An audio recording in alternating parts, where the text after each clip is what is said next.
berdasarkan prinsip-prinsip jual beli syar'i, sejatinya PO tidak sah.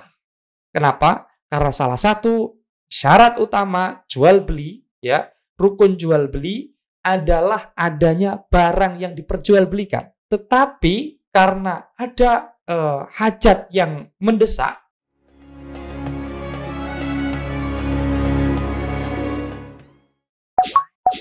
Assalamualaikum warahmatullahi wabarakatuh. Teman-teman, bagaimana kabarnya? Semoga kalian selalu sehat walafiat.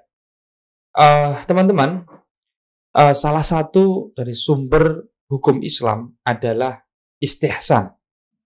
Istihsan secara bahasa berarti menilai baik sesuatu. Sedangkan secara istilah ada beberapa definisi sebenarnya. Tapi saya akan mengutip salah satu definisinya saja untuk memudahkan kita dalam memahami apa itu istihsan. Salah satu definisi itu adalah mengatakan istithna'u hukmin minal qa'idah limaslahatin li'anna istimraral qa'idah wa tatbiqaha fihi fasadun wa harajun. Artinya begini kira-kira teman-teman. Jadi yang namanya istihsan itu adalah mengecualikan hukum sesuatu dari kaedah yang umum berlaku. Ya, jadi mengecualikan hukum sesuatu dari kaedah yang ada atau yang berlaku karena adanya suatu kemaslahatan. Istithna'u hukmin minal qaidati limaslahatin. Kenapa suatu hukum dikecualikan adalah karena untuk menggapai suatu maslahat tertentu, karena ada maslahat yang ingin dicapai. Karena dengan kalau misalnya kaedah atau hukum dasar itu diterapkan, ya misalnya dikatakan fihi fasadun wa harajun. Ketika sebuah hukum dasar kaidah agama ini diterapkan apa adanya, maka dia akan menimbulkan kerusakan dan kesulitan bagi umat manusia, bagi masyarakat. Sejatinya para ulama di kalangan umat Islam berbeda pendapat tentang apakah istihsan dapat menjadi sumber hukum Islam atau tidak. Mazhab Hanafi ini adalah salah satu mazhab yang mendukung istihsan sebagai sumber hukum Islam. Para ulama mazhab Syafi'i berada di titik yang berseberangan, di mana para ulama mazhab Syafi'i menegaskan istihsan bukan sumber hukum Islam. Menurut Syekh Muhammad Mustafa Wahbah Az-Zuhaili dalam kitab Al-Wajiz fi Usulil Fiqhi Al-Islami, sejatinya perdebatan dua kelompok ulama ini tentang otoritas, tentang kehujahan istihsan sejatinya tidak terjadi di level praktis. Hanya dalam level wacana saja. Kenapa? Karena sejatinya ulama yang menolak penggunaan istihsan sebagai sumber hukum Islam sejatinya juga menggunakan istihsan di dalam praktiknya. Para ulama yang menyatakan bahwa istihsan adalah sumber hukum Islam berdasar kepada ayat Al-Quran dalam surat Az-Zumar ayat 18, di mana Allah Subhanahu wa taala berfirman, alladzina yastami'unal qaula fayattabi'una ahsanah, yaitu orang-orang yang mendengarkan perkataan, ya, kemudian mereka mengikuti yang terbaik menurut mereka.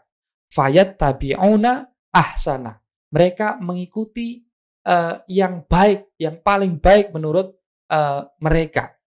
Nah, ini adalah menjadi dasar bahwasanya kalau seorang ulama yang sedang menggali hukum, ya, kemudian dia menemukan dua sumber hukum yang kira-kira akan bertentangan, ya, kemudian dia mengikuti yang menurutnya yang terbaik, maka dia telah melakukan mengikuti ayat ini, gitu ya. Melakukan istihsan, menilai baik salah satu dari beberapa alternatif sumber hukum. Nah, dari ayat inilah para ulama dari kalangan mazhab Hanafi memutuskan bahwa istihsan adalah salah satu hukum syara. Dalil yang lain adalah sebuah riwayat, sebuah athar, yang mana di sana dikatakan ya, ma ra'ahul muslimuna hasanan fahuwa indallahi hasanun. Apa yang dipandang kaum muslimin baik, maka dia baik pula di sisi Allah Subhanahu wa taala. Kedua sumber tekstual ini menjadi dasar kehujahan istihsan sebagai salah satu hukum syara. Contoh dari istihsan adalah kalau teman-teman mungkin pernah melakukan pre-order atau PO ya. Ini salah satu metode transaksi yang mana orang ya melakukan pemesanan lalu melakukan pembayaran padahal barang yang dijual itu belum ada. Berdasarkan prinsip-prinsip jual beli syar'i, sejatinya PO tidak sah.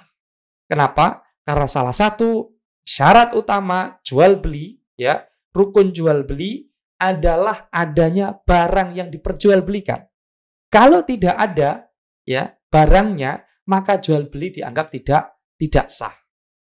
Kalau berdasarkan prinsip dasar transaksi syar'i ini tidak memenuhi ya, tidak memenuhi kualifikasi sehingga statusnya adalah batal. Nah, tetapi karena ada hajat yang mendesak ya, di mana masyarakat ini ya akan kerepotan kalau tidak dibuka model pemesanan semacam itu ya, maka ini menjadi satu pertimbangan. Hukum ketidakbolehan tadi, hukum yang mengatakan batal tadi, kaedah-kaedah jual beli syar'i tadi diabaikan, yaitu limaslahatin, demi satu kemaslahatan. Yang pertimbangan lain, ya, yang menjadi pertimbangan lain adalah ternyata praktik pesan, salam atau salaf juga terjadi pada zaman Rasulullah Shallallahu Alaihi Wasallam, dan hal ini tidak diingkari oleh Rasulullah. Ini menunjukkan bahwa praktik salaf atau praktik salam pemesanan, ya, pesan dulu, bayar dulu, ya, tapi barangnya belum ada. Ini adalah praktik yang diizinkan dalam syariat.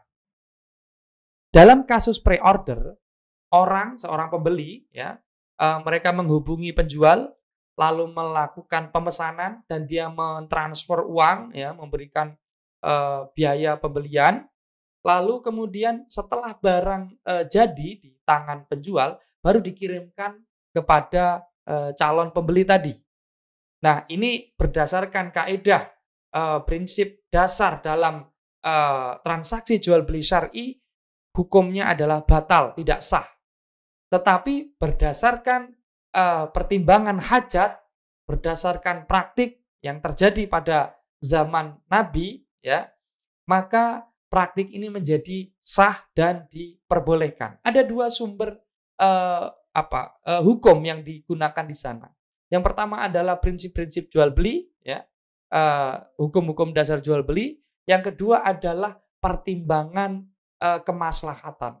Ketika kita mengecualikan, ya, transaksi ini dari kaidah umum jual beli dengan pertimbangan kemaslahatan, disinilah terjadi yang disebut sebagai istihsan.